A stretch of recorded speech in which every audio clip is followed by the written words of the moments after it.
ઓમ શ્રી ગણેશાય નમઃ. જય શ્રી કૃષ્ણ મિત્રો. આજે આપણે વિઘ્નહર્તા દેવ દુંદાળા ગણપતિ દેવની વાર્તા સાંભળીશું. ગણેશ ચોથની આ વાર્તા છે. પૂરી ધ્યાનથી અને મનથી સાંભળજો. આ દિવસે ગણેશ ચતુર્થી, ગણેશ ચોથ અથવા ગણપતિ ચોથના નામથી ઓળખાય છે. આ દિવસે વ્રત કરનારે ગણપતિ ચોથના નામની મૂર્તિ બનાવી ફૂલ, ચોખા, ધૂપ, દીપ અને નૈવેદ્ય ધરાવવા ગણપતિજીનું પૂજન કરવાનું. નૈવેદ્યમાં ભગવાનને લાડુ અતિશય પ્રિય છે, તેથી લાડુ બનાવી ધરાવવા પછી પૂજા કરવાની. વ્રત કરનારે આ દિવસે એક વખત જમી એક ટાણું કરવું. આખો દિવસ ભજન કીર્તનમાં પસાર કરવાનો. ત્યાર પછી બીજે દિવસે કે પાંચમે ગણપતિજીની મૂર્તિને જળમાં પધરાવી મોડું ભોજન લેવું. બ્રાહ્મણોને દાન દક્ષિણા શક્તિ ભક્તિ અનુસાર શક્તિ મુજબ અન્નદાન વસ્ત્રદાન કરવું.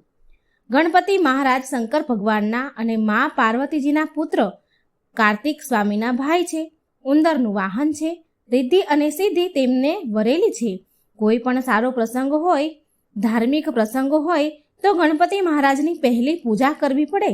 રીજે તો લાડુ આપે અને ખીજે તો સૂંઢ ફટકારે એવા આ ગણપતિ મહારાજ સર્વ દેવોમાં આ એક જ દેવ એવા કે પોતાના હાથમાં શસ્ત્ર રાખે નહીં, પરંતુ લાડુ રાખે. એક દિવસ ગણપતિજી દેવલોકમાં કૈલાસ જતા હતા. એવામાં જ્યાં ચંદ્રની પાસેથી નીકળ્યા કે ચંદ્ર ગણેશજીનું આવું સ્વરૂપ જોઈને ખીખી કરીને હસવા લાગ્યા. એને ઠેકડી કરવાનું મન થયું અને બોલ્યા, વાહ ભાઈ વાહ, મોટું પેટ અને લાંબી સૂંઢ. આમ ચંદ્ર મશ્કરીમાં બોલ્યો અને ફરી હસવા લાગ્યા.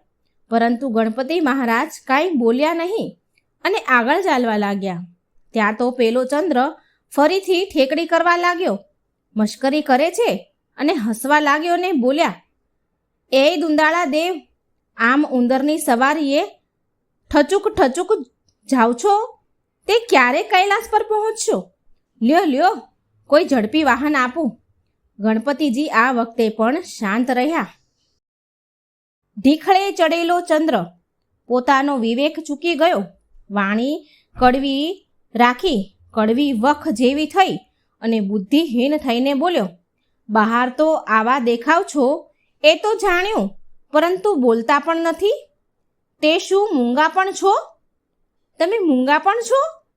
આટલું સાંભળતા જ ગણપતિજીની આંખો તો લાલ પીળી થવા લાગી, લાલ ચોળ થઈ ગઈ. એમને થયું, હવે હદ થાય છે. આ ચંદ્ર પોતાના રૂપના અભિમાનમાં છકેલો છે. હવે તેને શિક્ષા આપવી જ પડશે.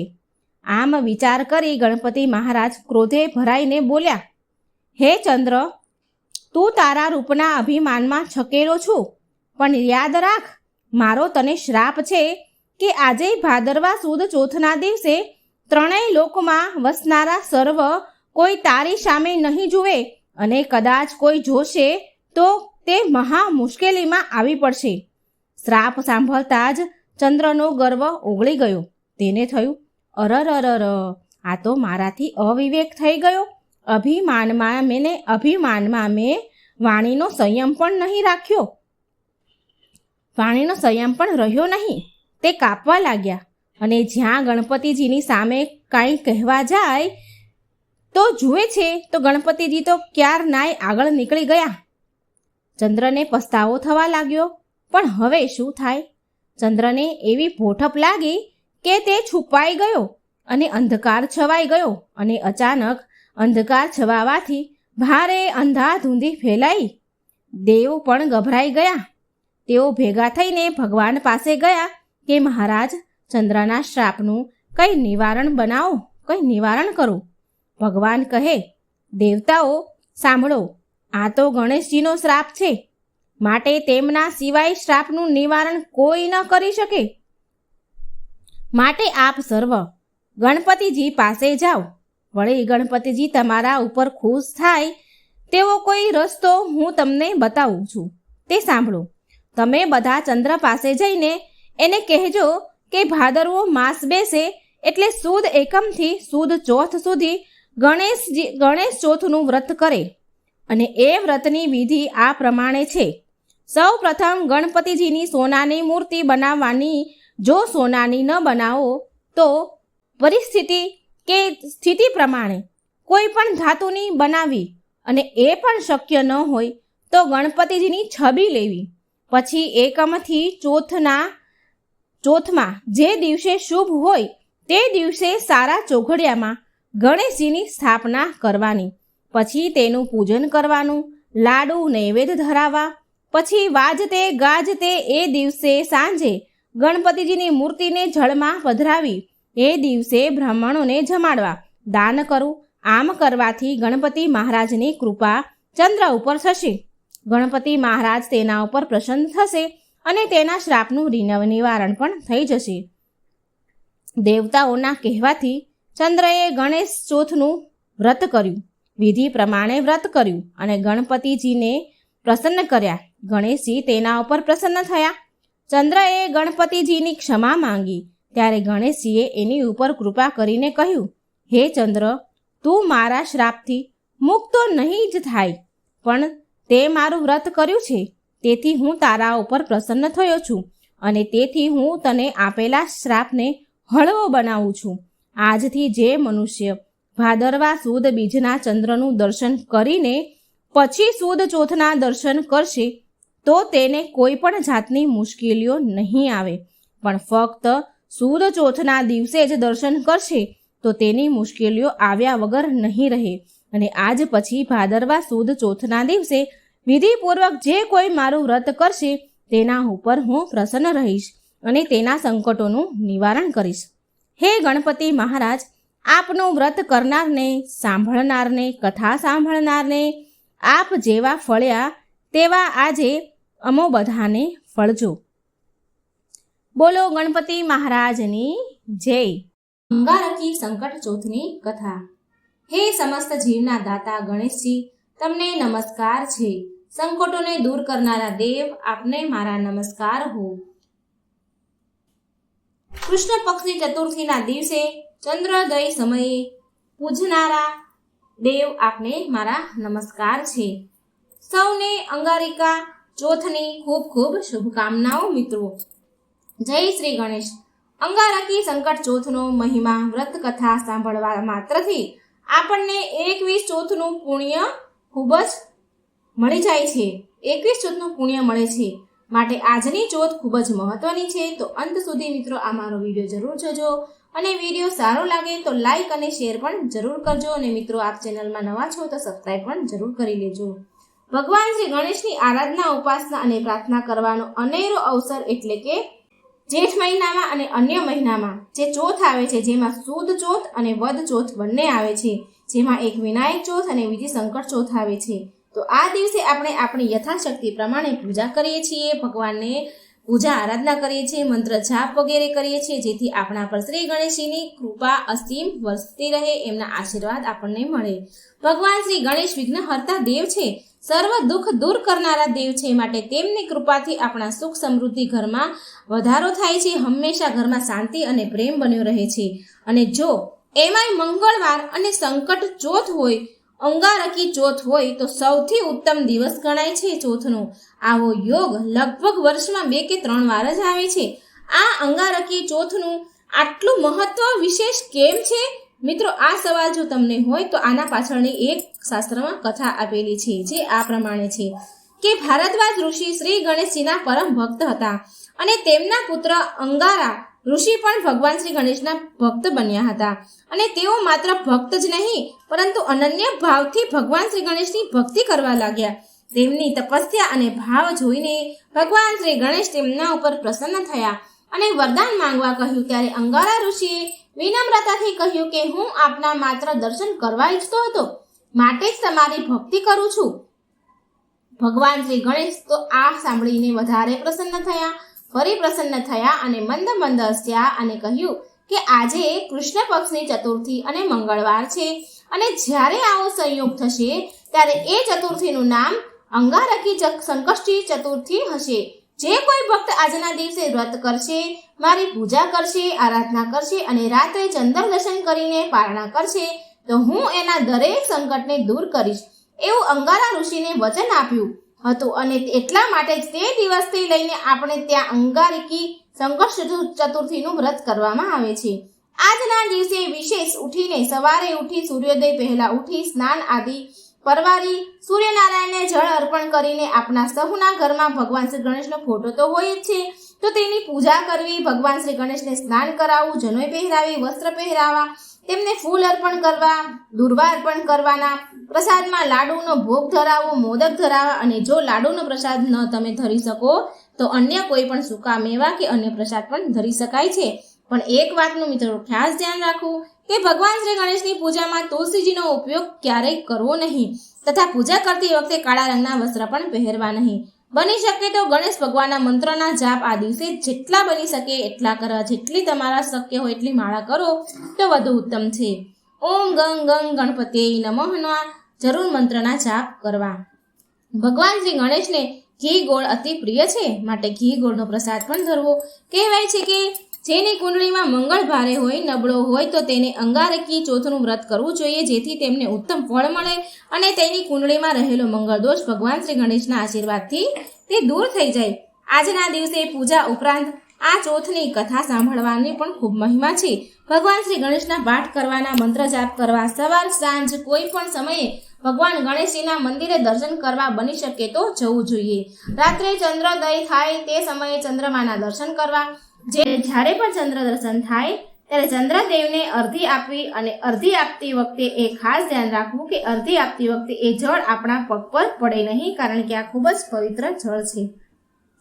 ચંદ્ર દર્શન કર્યા પછી ભગવાન શ્રી ગણેશને પ્રાર્થના કરવી કે આ વ્રતમાં ભગવાન શ્રી ગણેશ, જો મારાથી કોઈ ભૂલચૂક થઈ ગઈ હોય તો અમને માફ કરજો. આમ માફી માંગવી અને જો કે ઈચ્છા હોય તમારી, જે ઈચ્છા મનોકામનાથી તમે એ વ્રત રહ્યા હોય એ વ્રત મનોકામના ભગવાન સામે વ્યક્ત કરવી અને પછી ટૂંક સમયમાં જ ભગવાન આપણી આ મનોકામના પૂરી કરે છે.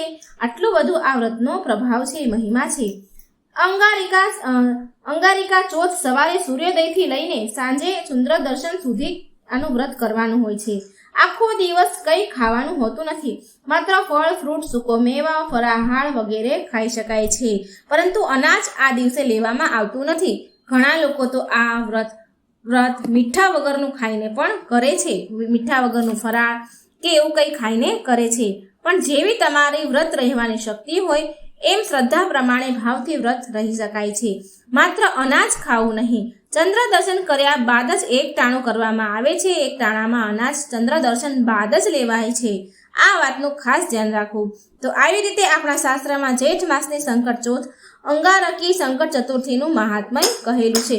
હવે આપણે આ કથા સાંભળીએ કે જેથી જેણે આ વ્રત નથી પણ કર્યું તો એ આ કથાને સાંભળી લે અને જેણે વ્રત કર્યું છે તો એ પણ આ કથા સાંભળી એમનું વ્રત પૂરું કરે.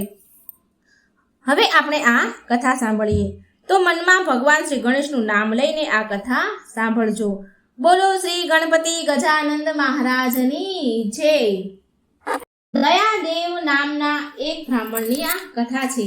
સતયુગની આ વાત છે. પૃથુ નામનો રાજા પોતાનું રાજ્ય ધર્મ અનુસાર કરી રહ્યો હતો. રાજ્ય કરી છે. તેના રાજ્યમાં દયાદેવ નામનો એક બ્રાહ્મણ હતો. તેને વેદ પારંગત નામના 4 પુત્ર હતા. તેમના લગ્ન શાસ્ત્રોક્ત વિધિથી કરવામાં આવ્યા હતા અને બધા સુખેથી રહેતા હતા. એક દિવસ મોટા દીકરાની વહુએ તેની સાસુને કહ્યું કે હું મારા પિયરમાં ગણેશ સંકટ ચતુર્થીનું વ્રત કરતી હતી. મારી ઈચ્છા છે કે હું એ વ્રત અહીં પણ કરું અને એ માટે હું તમારી અનુમતિ માંગુ છું. આ સાંભળી સસરા બોલ્યા કે વહુ, તમે બધી જ વહુમાં મોટા છો, તમને કોઈ પણ પ્રકારનું કષ્ટ નથી, તો પછી વ્રત કરવાની શી જરૂર? તમારો આ સમય વ્રત કરવાનો નથી. ખાવો, પીવો અને મોજ કરો. થોડા સમય પછી મોટી વહુ ગર્ભવતી થઈ. 9 માસ પછી તેણે સુંદર પુત્ર રત્નને જન્મ આપ્યો. તેણે ફરી પોતાની સાસુમા પાસે ગણેશ સંકટ ચતુર્થીનું વ્રત કરવાની અનુમતિ માંગી, પરંતુ તેનું સાસુએ અનુમતિ આપી નહીં. આમ વારંવાર વ્રત ન કરવા દેવાના કારણે ભગવાન શ્રી ગણેશ કોપાયમાન થયા અને મોટી વહુના પુત્રને ગણેશજીએ અદ્રશ્ય કર્યો. ઘણી બધી શોધખોળ કરી, પરંતુ બાળકનો તો ક્યાંય પતો લાગ્યો નહીં. ઘરમાં બધા જ દુઃખમાં ગરકાવ થઈ ગયા.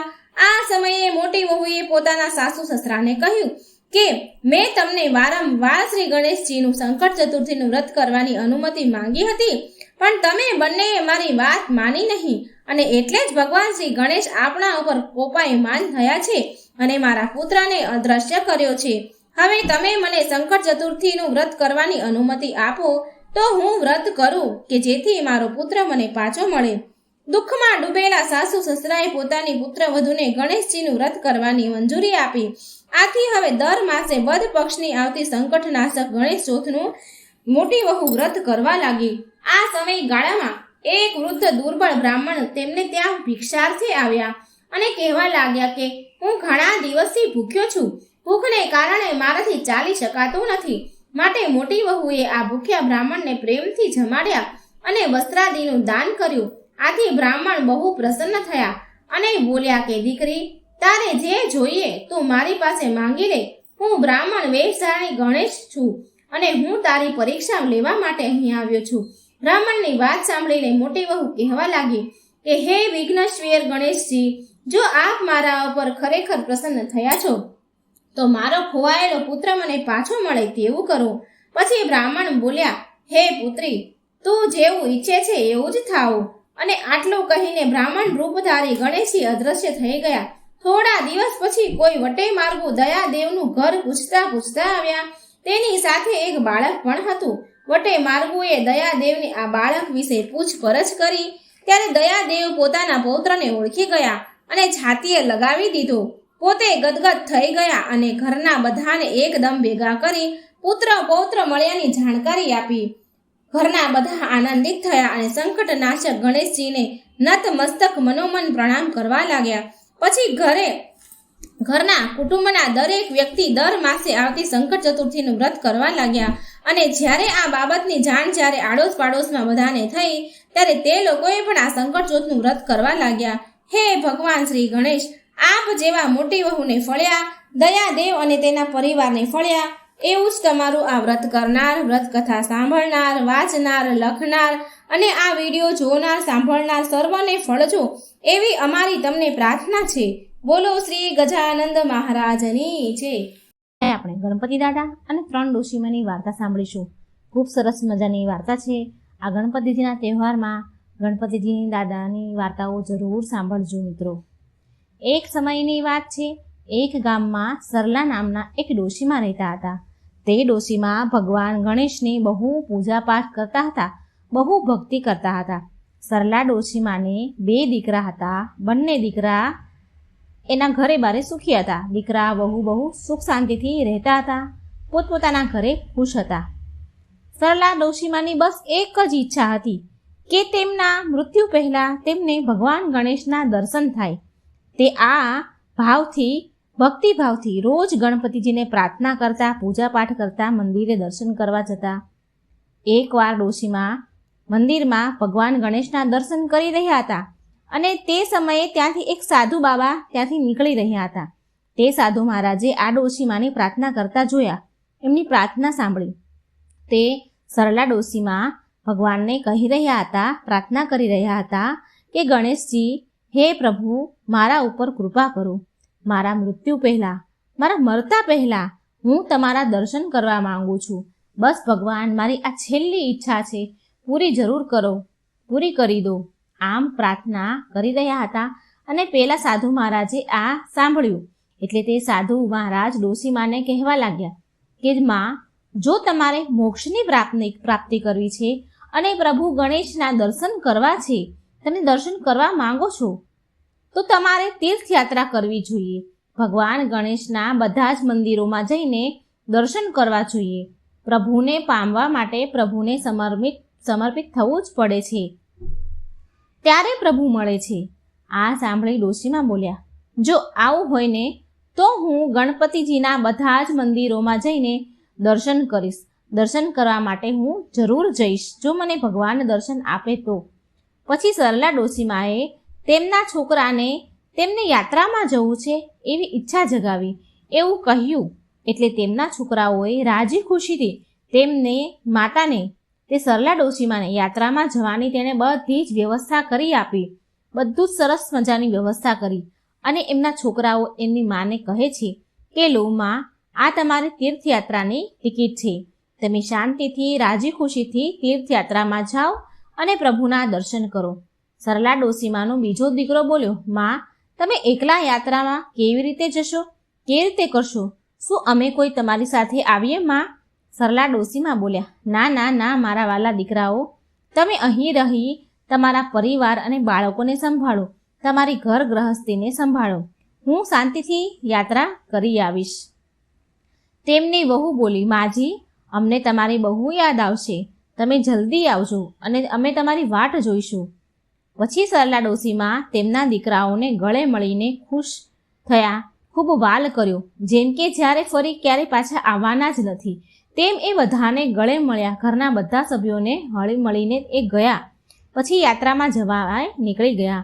સરલા ડોસીમાં દેશના પ્રસિદ્ધ ગણપતિ દાદાના મંદિરમાં જઈને દર્શન કરતા અને ગણેશ ભગવાનના જાપ કરતા, એના નામના જાપ કરતા. ઓમ શ્રી ગણેશાય નમઃ, ઓમ શ્રી ગણેશાય નમઃ. આમ મંદિરે મંદિરે જઈને ભગવાનના જાપ કરતા, દર્શન કરતા.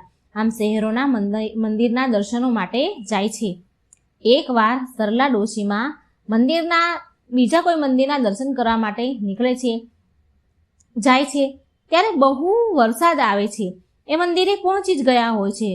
એ સમયે બહુ તેજ વરસાદ પડે છે. એટલે જે ત્યાંનું મંદિર હોય, ત્યાંની જે ધર્મશાળા હોય ત્યાં જાય છે, તેમાં રહી જાય છે.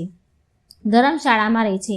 ત્યાં ધર્મશાળામાં તેની મુલાકાત બીજી 2 ડોશીમાં સાથે થાય છે, જે તેના જેટલી જ ઉંમરની હોય છે. ધર્મશાળામાં આ 3 ડોશીમાં બેઠા બેઠા વાતો કરતા હોય છે. એમાં પેલી 2 ડોશીઓ વાતો કરે છે. તેમાંથી એક કહે છે કે આ વરસાદ તો બંધ થવાનું નામ જ નથી લેતો. વરસાદ બંધ થઈ જાય તો કાલ સવારે ગણપતિજીના દર્શન સારી રીતે થઈ જાય, પણ આ વરસાદ તો ઊભો જ નથી રહેતો. કેટલો જોરમાં આવે છે, ઊભો રહેવાનું નામ જ ક્યાં લે છે. વાતાવરણ પણ બહુ ઠંડુ થઈ ગયું છે, બહુ ઠંડી લાગી રહી છે. લાય ધાબળો કાઢીને ઓઢી લઉં. એટલે બીજા ડોશીમાં પણ બોલ્યા, જે એની જોડે હતા, કે હું પણ નવી સાલ કાઢી લઉં. બહુ ઠંડી લાગે છે, વાતાવરણ ઠંડુ થઈ ગયું છે. મારા છોકરા અને વહુએ મારા માટે નવી સાલ અને ધાબળો ખરીદીને લઈને આપ્યો છે મને, મારી જાત્રા માટે. મારી સાલ અને ધાબળો બહુ મોંઘા લાવ્યા છે મારા વહુ અને દીકરાઓ. સરલા ડોશીમાં આ બંને ડોશીમાની વાતો સાંભળે છે. તે બંને ડોશીમાં તેના ઘર પરિવારની વાતો કરી રહ્યા હતા અને સરલા ડોશીમાં ભગવાન ગણેશના નામનો પાઠ કરી રહ્યા હતા. આ તરફ કૈલાસ પર ભગવાન ગણેશ તેમની દિવ્ય દ્રષ્ટિથી આ બધું જ જોઈ રહ્યા હતા. ભગવાન ગણેશને વિચાર આવ્યો કે હું આ 3 ડોશીમાની પરીક્ષા લઉં. આમ વિચાર કરી ભગવાન ગણેશ એક ભિખારીનું રૂપ લઈને ધરતી પર આવ્યા. બહુ તેજ જોરદાર વરસાદ આવી રહ્યો હતો. એટલે ભારે વરસાદમાં ભગવાન ગણેશ ભિખારી બનીને ત્યાં ધર્મશાળામાં આવ્યા, જ્યાં આ 3 ડોશીમાં રોકાયા હતા. અને વરસાદમાં પલળતા પલળતા બૂમ પાડીને કહી રહ્યા છે કે આ વરસાદમાં મારા પૂરા કપડાં ભીના થઈ ગયા છે. માં, મને બહુ ઠંડી લાગી રહી છે, મને કંઈ ઓઢવાનું આપો ને. હું બહુ ધ્રુજી રહ્યો છું, મારા કપડાં ભીના થઈ ગયા છે, હું ઠરી રહ્યો છું. મને કંઈ ઓઢવાનું આપો ને. મને કોઈ તમારી સાલ કે ધાબળો હોય તો આપો ને. આ ભિખારીનો અવાજ અંદર બેઠેલા આ 3 ડોશીઓ સાંભળે છે. સૂતા સૂતા, આડા પડતા પડતા આ બધું એને અવાજ સંભળાઈ રહ્યો છે ભિખારીનો. અને એમાં પહેલી એક ડોશી વિચાર કરે છે કે આ ભિખારી ક્યાંક મારો ધાબળો ના માંગી લે. એમ કરી આ મારો ધાબળો માંગી લેશે તો હું શું કરીશ? સૂતા સૂતા સાંભળે છે, પણ મનમાં આમ વિચાર કરીને કે એવું વિચારે કે ક્યાંક માંગી લેશે તો હું ઘાટી ઊંઘમાં સૂતી હોય એવું નાટક કરું, એટલે મારો ધાબળો, મારી સાલ બચી જાય. બીજી ડોશી પણ આવી રીતે આડા પડ્યા આવું વિચાર કરે છે સૂતા સૂતા, કે મારી સાલ અને ધાબળો તો બિલકુલ નવા છે. જો મારી સાલ કે આ ધાબળો ભિખારીએ માંગી લીધો તો હું શું ઓઢીશ, હું શું કરીશ? એમ પર મારી વહુ અને મારા દીકરાએ આ સાલ અને ધાબળો મને નવા લઈ આપ્યા છે. હજી તો મારે આ સાલ અને ધાબળો કેટલાય વર્ષો વાપરવાના છે. ના ના ના ના, મારો આ સાલ અને ધાબળો તો હું નહીં જ આપું. હું પણ સૂવાનું નાટક કરું નહીં તો મારી નવી સાલ મારા હાથમાંથી ચાલી જશે. આમ વિચાર કરી એ ડોશીમાં પણ સૂવાનું નાટક કરે છે. પણ સરલા ડોશીમાં તો બહુ દયાળુ હતા, ખૂબ સારા સ્વભાવના હતા. તે બહાર આવ્યા અને આવીને જોયું કે ભિખારી ઠંડીથી ધ્રુજી રહ્યો છે, વરસાદમાં પૂરો પલળી ગયો છે અને થર થર કરીને ધ્રુજે છે.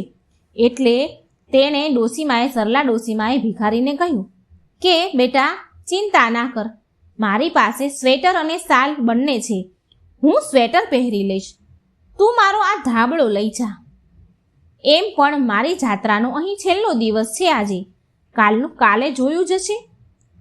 હવે જેવો જ સરલા ડોશીમાં તે ધાબળો ભિખારીને આપે છે, તો જેવો જ આપે છે એવા જ ભિખારીમાં ભગવાન ગણેશ રૂપમાં આવી જાય છે, ગણેશ રૂપમાં પ્રગટ થયા. સરલા ડોશીમાં તો ભગવાનના દર્શન કરીને ગદગદ થઈ ગયા, આંખોમાં આંસુ આવી ગયા અને બોલી ઉઠ્યા, પ્રભુ તમે મને દર્શન આપ્યા, હું તો તમારા દર્શન કરીને ધન્ય થઈ ગયો. ગણપતિજી બોલ્યા, માં, હું તમારી ભક્તિથી બહુ પ્રસન્ન છું, તમે મારી પરીક્ષામાં સફળ થયા છો માં, માંગો માં, તમારે શું જોઈએ છે?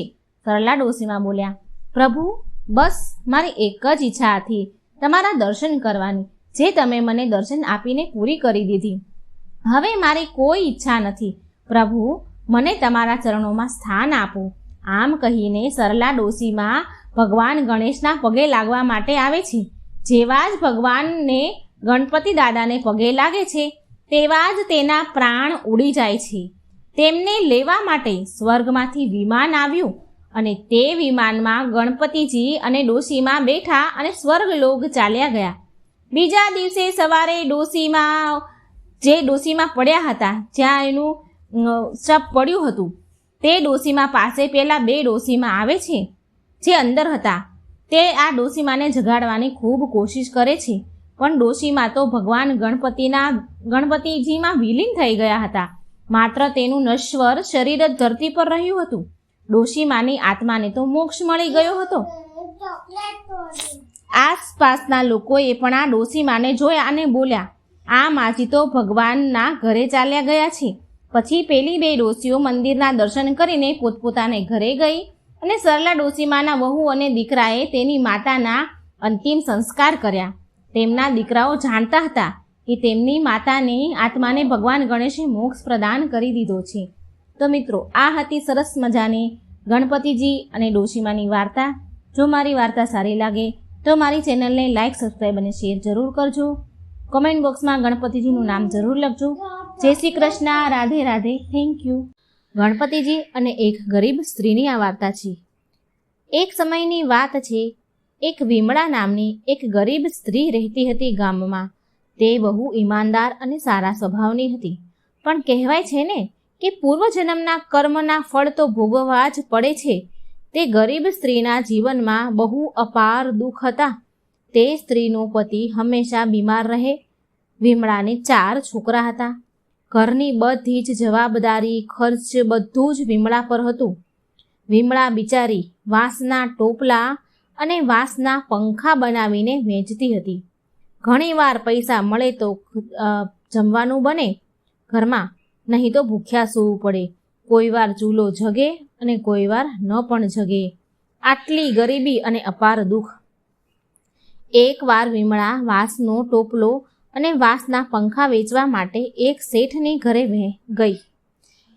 વિમળાએ ત્યાં એવી વાત સાંભળી કોઈના મોઢે કે ગણપતિ બાપાની પૂજા કરવાથી બધા જ દુઃખો દૂર થાય છે. ભલે મનુષ્યના પાછલા જન્મના કર્મ ગમે તેટલા ખરાબ હોય, ગમે તેવા હોય, પણ ગણેશજીની જો પૂજા કરવામાં આવે તો મનુષ્ય ધનવાન બની જાય છે. તેના બધા જ કષ્ટો વિઘ્નહર્તા દેવ ગણપતિ દાદા હરી લે છે અને ધન સંપત્તિ આપે છે.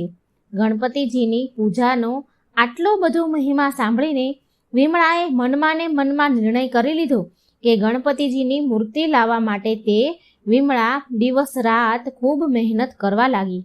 રાત દિવસ વાંસના ટોપલા અને પંખા બનાવવા લાગી. બહુ મહેનત કર્યા પછી એ થોડા પૈસા ભેગા કરી શકે છે. એને ભગવાનની સેવા કરવી હતી, મૂર્તિ લાવી હતી, પૂજા કરવી હતી, માટે એ પૈસા ભેગા કરતી હતી. બહુ મહેનત કર્યા પછી થોડા ઘણા પૈસા એની પાસે ભેગા થઈ ગયા. એટલામાં ભાદરવો મહિનો પણ આવી ગયો. ગણેશ ચોથનો દિવસ પણ આવવાની તૈયારી. વિમળા ગણેશ ઉત્સવ મનાવવા માટે બજારમાં મૂર્તિ લેવા માટે જાય છે. પણ વિમળાને જોઈને દુકાનદાર એવું કહેવા લાગે, જે દુકાને લેવા જાય એ દુકાનદાર એવું કહે કે તું નીચલી જાતિની છો, તું અછૂત છો, નીચી જાતિની છો, તને અમે ગણેશજીની મૂર્તિ નહીં આપીએ, હું તને ગણેશજીની મૂર્તિ નહીં આપું. આમ દુકાનદારે વિમળાને મૂર્તિ આપવાની ના કહી દીધી. બજારમાં 3 દુકાનો હતી. વિમળા એક પછી એક એમ 3 દુકાનમાં ગઈ મૂર્તિ લેવા માટે. પણ વિમળા જેવી દુકાનમાં જાય એવા દુકાનદાર વિમળાને જોઈને દુકાનવાળા તેને એવું કહે, દૂર ઊભું રહેવાનું કહે, મૂર્તિઓથી આગે ઊભી રહે એવું કહે, અને મૂર્તિ આપવાની પણ ના પાડી દે કે તું અછૂત છો, માટે અમે તને મૂર્તિ નહીં આપીએ. દુકાનદારના મૂર્તિના ન આપવાના કારણે વિમળા બહુ દુઃખી થઈ. બધી જ દુકાને ગઈ, ભટકી, પણ કોઈએ તેને ભગવાન ગણેશની મૂર્તિ આપી નહીં. નીચી જાતિની માનીને, અછૂત માનીને કોઈએ પણ ભગવાનની મૂર્તિ વિમળાને આપી નહીં. વિમળા વિચારી રડતી રડતી ઘરે આવી ગણપતિજીને સ્મરણ કરતી જાય છે અને રડતી જાય છે અને આમે ઘરે આવે છે. વિમળાએ પછી યાદ કરે છે, વિમળાએ તેની દાદી અને નાની પાસે એવી વાતો સાંભળી હતી, એવું સાંભળ્યું હતું કે બ્રહ્માંડમાં સૌથી પવિત્ર કંઈ હોય તો ગાયનું છાણ હોય. સૌથી પવિત્ર ગાયનું છાણ માનવામાં આવે છે. એટલે વિમળાએ મનમાં વિચાર કરીને નિર્ણય કર્યો કે ગાયના છાણની મૂર્તિ બનાવીશ ગણેશજીની, અને એ મૂર્તિની પૂજા અર્ચના કરીશ, અને એ મૂર્તિની પૂજા અર્ચના કરી અને ભગવાનને હું સમરીશ અને ભગવાનને મનાવીશ. આમ નિર્ણય કરીને વિમળાએ ઘરના એક ખૂણામાં ગાયનું છાણ લીપીને તૈયાર કર્યું, અને ભગવાનની મૂર્તિ પણ સરસ છાણની એણે બનાવી દીધી. ત્યાં એક લાકડાનું પાટિયું મૂક્યું અને એના પર ગણેશજીની મૂર્તિની સ્થાપના કરી. હવે વિમળા પૂરી શ્રદ્ધા ભક્તિથી ગણપતિ બાપાની સેવા પૂજા અર્ચના કરે છે. ફૂલ, પૂજા, દૂધ, પ્રસાદ જેટલી તેની શક્તિ છે, જેટલું શક્ય છે તેટલું ભગવાનને અર્પણ કરી